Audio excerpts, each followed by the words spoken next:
जिल्ह्याच्या सहकारामधील दिग्गज नेते सहकार महर्षी शिवदारे यांनी तब्बल 40 वर्ष या मतदारसंघामधून जिल्हा बँकेत प्रतिनिधित्व केले आणि या काळामध्ये आनंदराव देवकते आणि आमदार झालेत, मंत्री झालेत, मात्र सहकाराच्या राजकारणामध्ये ते कधी पडले नाहीत.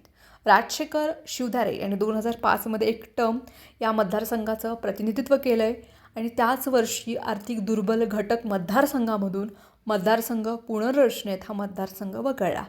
हसापुरे यांनी पहिल्यांदा जिल्हा बँकेमध्ये प्रवेश केला. त्यानंतर 2010च्या निवडणुकीमध्ये सुरेश हसापुरे यांनी राजशेखर शिवदारे यांच्या सोसायटी मतदारसंघामधून पराभव करत हा गड आपल्या ताब्यात घेतला. 2015मध्ये अप्पाराव वडकबाळकर यांचा पराभव करून हसापुरे तिसऱ्यांदा बँकेचे संचालक झाले.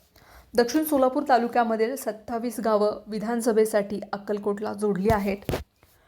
अक्कलकोटची आमदारकी 2019 पासून सचिन कल्याण शेट्टी यांच्याकडे. आमदारकीच्या पहिल्या टर्मपासून कल्याण शेट्टी यांनी 27 गावांमधील सोसायट्यांच्या राजकारणामध्ये सुप्तपणे शिरकाव केला.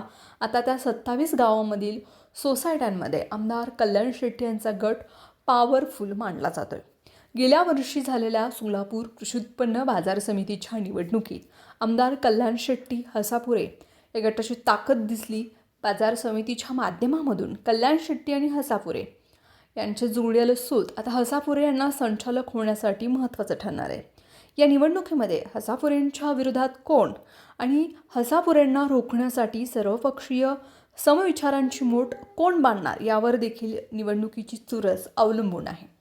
दक्षिण सोलापूरचे आमदार सुभाष देशमुख, माजी आमदार दिलीप माने, बाजार समितीचे माजी सभापती राजशेखर शिवदारे आणि इंदुमती अलगोंडा पाटील यांच्या भूमिकेकडे तालुक्याचंही लक्ष असणार आहे. कारण या नेतेमंडळींच्या भूमिकेवरच DCCच्या लढतीचं चित्र अवलंबून असणार आहे. सुरेश हसापुरे यांचे वडील सिद्धरामप्पा हसापुरे हे सोसायटीचे सचिव होते. सचिवाचा मुलगा हा जिल्हा बँकेचा संचालक होण्याची किमया सुरेश हसापुरे यांनी करून दाखवली आणि पहिल्यांदा संचालक होण्यासाठी त्यांना माजी आमदार रणजितसिंह मोहिते पाटील यांची भक्कम साथ मिळाली. संचालक झाल्यानंतर हसापुरे यांनी DCCच्या माध्यमामधून दक्षिण सोलापूर तालुक्यामध्ये मोकळ्या हाताने कर्ज वाटप केल्यानं त्यांची सहकारामधील पकड ही दिवसेंदिवस मजबूत झाल्याचं दिसलं.